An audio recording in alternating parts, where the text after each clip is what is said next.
Táto maskovaná postava sa objavila z ničoho nič a internet nemal tušenie, kto to je. V roku 2015 bolo mysteriózne video s názvom 11B.X.1371 zaslané na gadget77.com, čo je švédsky technologický blog, ktorý ho zverejnil. Čierno-biely snívok trvá 2 minúty. Jeho názov pozostáva z obyčajného textu zakodovaného v Base64, ktorý bol napísaný na DVDčku.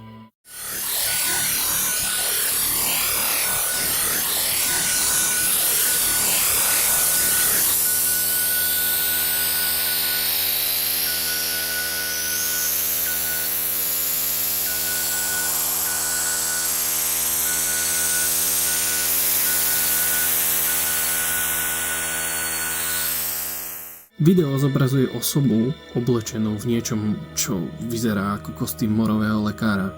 Stojí v chátrajúcej opustenej budove a celým videom nás prevádza zvuková stopa hlasného, disharmonického bzučiaceho zvuku, pričom maskovaná postava zdvíhá ruku s nepravidelne blikajúcim svetlom.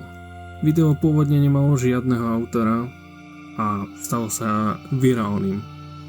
A neskôr v ňom ľudia objavili skryté správy, dokonca kódy. A čo si o tom myslíš ty?